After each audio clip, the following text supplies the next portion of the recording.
kenapa orang tidak pernah menanam bambu hari ini? Ini yang terjadi di saat kita mempunyai ide menanam bambu yang seperti itu dalam kantor tadi. Rupanya dari ini saya tanam, bulan depan itu sudah hilang semua. Yang terjadi. Jadi kita penghijauan mulai dari mana-mana. Akhirnya bambu itu kita tanam sudah dengan bagus.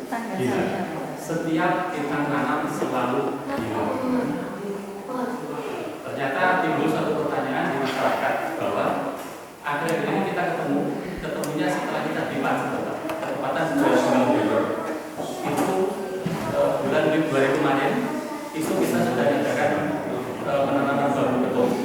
Itu ada 1.000 di daerah November untuk menyelamatkan sumber mata air, sumber asap. Rupanya kita tanam bulan ini November hanya 5% yang tertinggal. Jadi sisanya hilang semua, tidak kelihatan apa juga, tidak ada satu. Setelah kita kumpulkan hari ini, ternyata kenapa kok namanya bambu selalu hilang? Ternyata di masyarakat punya ide seperti itu. Bambu itu rupanya kalau kita menanam nantinya, di sini misalnya, mata pencahariannya masyarakat di sekeliling akan hilang. Karena pada waktu kita tanam bambu, kalau itu dia mengambil rumputnya untuk ternaknya, kalau ini besar, rumputnya kalah mati. Itulah kami bersinergi dengan programnya penghijauan. Itu karena di saat itu hilang, masyarakat apa yang perlu digantikan. Dan masyarakat desa sampai hari ini, itu kalau tahu hitungannya nanam tapi yang jelas akan hilang kalau nantinya sudah panen. Mungkin Pak Menteri belum menyampaikan hitungannya, tapi saya perlu buka dulu hitungannya. Dalam 1 hektar, kalau kita memiliki 500 pohon, dalam 4 tahun kemudian, itu kita mendapatkan 500 barongan atau dapur itu. Dalam 4 tahun kemudian, atau masuk tahun kelima, kita penjaringan minimal 2 biji penjaringan. Pada waktu kita 2 biji, berarti kita 500 barongan. Berarti kita 1.000 potongan. Mungkin harga terendah di sini 30.000 mungkin ya 20 per 30. Katakan itu 25.000. Kalau kali 1.000 itu sudah 25 juta di bulan pertama di bulan pertama tahun ini. Itu kita bisa potong itu. Hanya 2 biji. 2 biji. Bulan kedua disotong lagi 2 biji, potong lagi 2 biji. Sekarang tanam penjaringan terus berjalan tiap bulan sampai 8 bulan. Yang penting ini diatur. Ya ini kalau sudah 25 juta per bulan kan kelihatan yang punya. Padahal ini hanya punya 500 tanaman, jadi 500 barongan. Bisa satu tempat, bisa dipanjangkan. Kita tanam lereng Arjuna sampai ke belakang Kalianda itu ini 20 hektar yang kita tanam pada musim hujan ini. Itu lebih dari 500. Tapi dari ini kenapa kita bicara dulu tentang revolusi organik ini? Saya melihat masyarakat pedesaan, misalnya yang di daerah sini, tidak ada satupun yang mau menanam padi, jagung. Ini tidak mau semua. Yang berbeda itu ditinggalkan aja semua. Sudah tidak ada orang punya begini. Saya bertanam jagung ini, nanam padi itu bisa kaya. Itu tidak ada bayangannya dari ini. Nah, saya mencoba hari ini dengan Pak Anton ini, bagaimana kita untuk panen padi perlu punya sawah tidak ya? Nanam padi, harus punya sawah. Iya. Kalau tidak punya sawah, kita bisa panen. Iya. Saya hari ini menyediakan sistem yang saya dari Banyuwangi sampai Magelang. Bukan sawahnya saya, bukan sawahnya Pak Anton dan bukan saya. Ini sawahnya masyarakat. Dan saya punya satu sistem, uangnya bukan uang saya. Jadi saya dari Banyuwangi sampai Magelang, ini panen tidak ada satupun yang sawah pribadi itu bisa kita lakukan.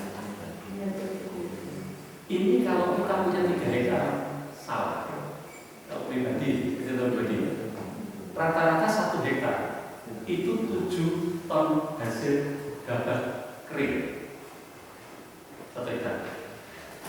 Kalau dalam 1 hektar per 7 itu harga kering giling, kering sawah itu 3.000.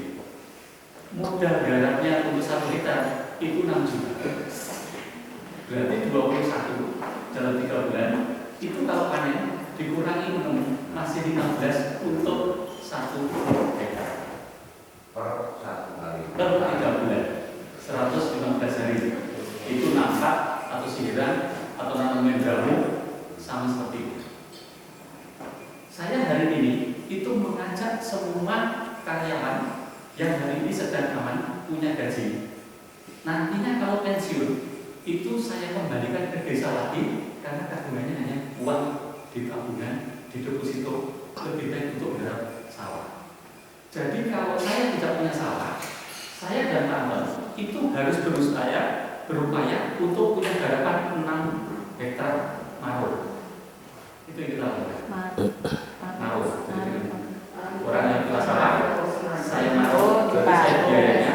Bapak yang punya bagi hasil. Bagi hasil. Setelah dikembalikan dulu uang penggarapan, baru dibagi hasil. Ini yang sebetulnya hitungannya secara detail. Jadi kalau penjenengan sudah kandungan 3 hektar, harusnya sudah hari ini mulai pensiun. Harus. Tapi apakah termotivasi untuk hari ini kalau punya sawah 3 hektar itu bisa untuk pensiun? Sampai hari ini tidak. Rata-rata mesti disewakan, diambil sewa tahunannya, tidak berani garap. Nah, kenapa hari ini tidak berani garap?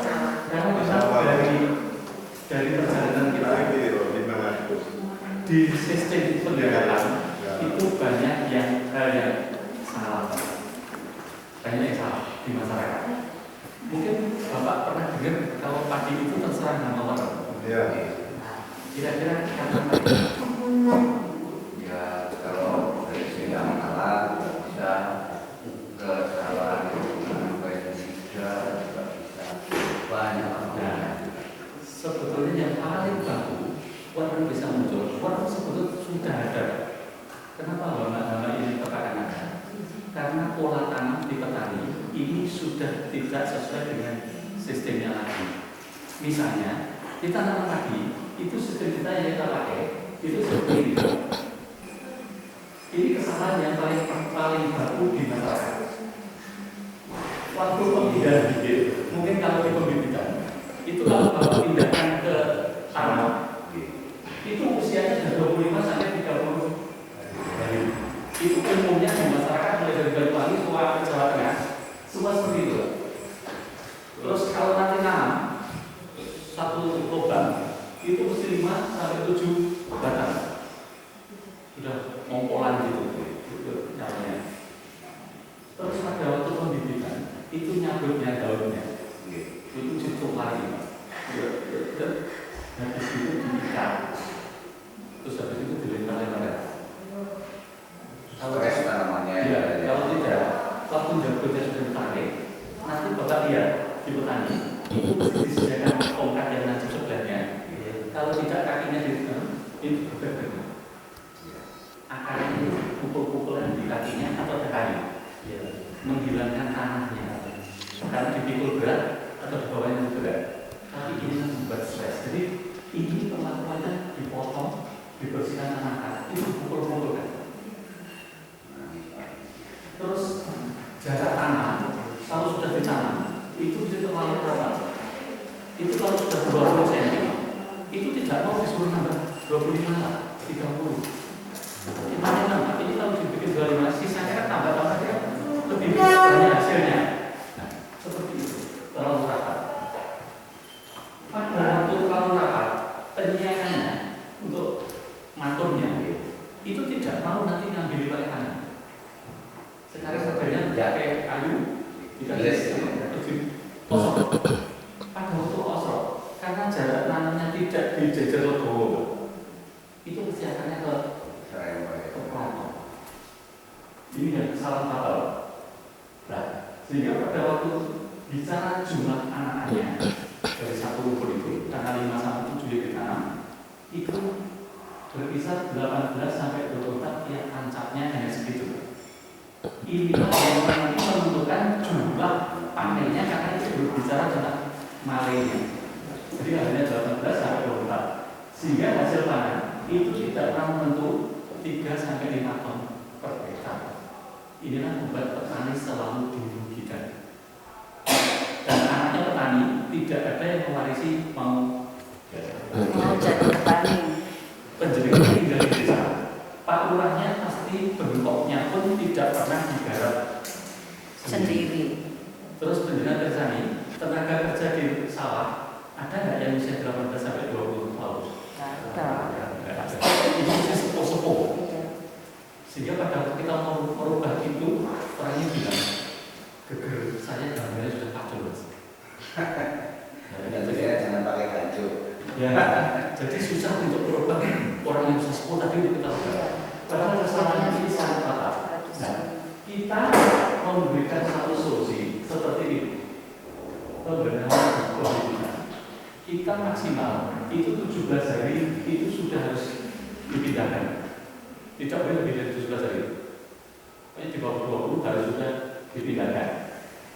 Yang tancap itu 1 atau 2. Jadi ilir kalau di desa ilir 1 sampai 2. Pengambilan bibit secara hati-hati. Nanti konsepnya kita bukakan semua. Jadi saya sistemnya itu menggunakan seretan. Jadi nanti tidak ada yang di daun dituari itu tidak ada, tapi diseret. Semua nanti seretan. Jadi pengambilan bibit secara hati-hati nanti diseret didekatkan sama penanamnya. Jadi penanamnya mundur itu sudah dimundurkan terus. Jadi tidak ada yang nanti waktu dulu dituari terus dipikul diletakkan tidak ada. Semua diseret semua diseret. Terus jarak tanam 25 kali 25 atau 40 kali 40. Penyiangannya secara manual tidak merusak akar karena apa? Kita jajar legowo. Jaraknya 1, 2, 3, 4, kosong dipakai jarak. Terus 1, 2, 3, 4, kosong lagi. Itu jajar legowo. Jadi tidak harus sekarang tanah namanya itu sembarangan sehingga jalannya kita harus bisa lurus. Kita mau jalan sudah susah. Pada waktu kita menyemprot mesti nginjeki kakinya. Ini tidak pernah padinya karena itu.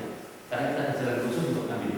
Jadi nanti kita turun di jalan itu kalau matun kita ngambil sebelah kiri bisa ngambil sebelah kanan. Jadi tidak akan nginjek di tengah-tengah padi. Terus karena ini sifatnya 4, 1 anginnya bisa bebas. Itu seperti itu. Jadi lebih tidak nyaman bagi hama tinggal di tengah-tengah yang anginnya lancar. Ya. Tapi kalau ininya padat, hama orang suka di situ, walang tinggal di situ, terus nantinya akhirnya makan itu hamanya pasti termasuk tikus. Kalau terlalu rapat, apalagi airnya tidak ada, tikus masuk di tengah-tengah itu dengan nyaman. Apalagi musim hujan, untuk berlindung di situ, makannya ya di sekitar itu. Ini yang terjadi. Terus jumlah anakan itu kita menjamin bahwa akan naik 20%. Pasti terbebas dari berbagai hama. Kalau itu mau diikuti, bukan bisa. Kita jadikan seperti itu. Mestinya 20%, kalau tidak 20%, kita tidak usah dilayar. Gitu. Tidak usah bagi-baginya dengan kita. Itu jadinya ke masyarakat. Jadi kalau nanti kita pendampingan, hasilnya tidak lebih dari 20%. Jangan dibayar semua, kita yang jamin. Kita pendampingan. Terus panen meningkat 20% tiap